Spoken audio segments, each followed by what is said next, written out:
ঠিক আছে ঠিক আছে না আগে প্রশ্ন কথাবার্তা শুরু হোক। এটা দিয়ে আমাদের এই কাইজাব সোনা দিয়ে যদি আপনি পাটটা পচান তাহলে আপনার পাটের রংটা সুন্দর হবে এবং অল্প দিনের মধ্যেই সেটা পচে যাবে, 12 দিনের মধ্যেই। আর এটা আমাদের পদ্ধতি আছে, আপনি পাটটা যখন জাগ দিচ্ছেন, জাগ দিতে দিতে এটা এক মুঠ করে আপনি ছড়িয়ে দিবেন। দেওয়ার পর যখন আপনার সম্পূর্ণ জাগ দেওয়া হয়ে গেল তখন আপনি সরাসরি মাটি দিবেন না, মানে জাগটা সাজার পর আপনি খড় বা কুচির পানা দিবেন। দেওয়ার পর আপনি করবেন কি, একটা দুটো বাঁশ দিবেন আর ওই বস্তায় মাটি ভর্তি করে বাঁশের উপর চাল, তাহলে আপনার জাগটা সুন্দরভাবে সমানভাবে থাকবে এবং পাটটাও ভালো পচবে।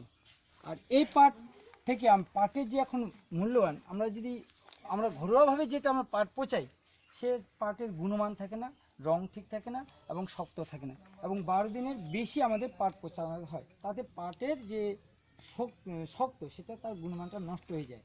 আর এটা অল্প দিনে পচালে কী হবে যে পাটের শক্ত থাকবে এবং পাট থেকে নানা রকম আমাদের কটনের কাপড় তৈরি হয়, যে পাটের শাড়ি, সেখানে অনেকে যে পাট থেকে আবার শাড়ি তৈরি হয়, এই পাটের শাড়ির দাম বেশি।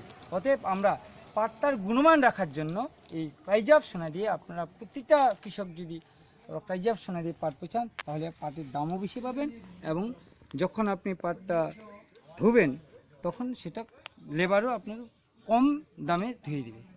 এই হচ্ছে আমাদের কাইজাব সোনার গুণমান। তো কতগুলো দিতে হবে 1 বিঘা মাটির? 1 বিঘাতে আপনি 3 প্যাকেট দিবেন। এখানে 1 কেজি আছে, 1 বিঘাতে 3 কেজি লাগে। 3 কিলো? হ্যাঁ হ্যাঁ। দাম এটা সরকারি মতোই ফ্রি, ঠিক আছে? আপনার তাহলে এটা ব্যবহার করবেন। কালকে একটা দেহাবন খুলবে এই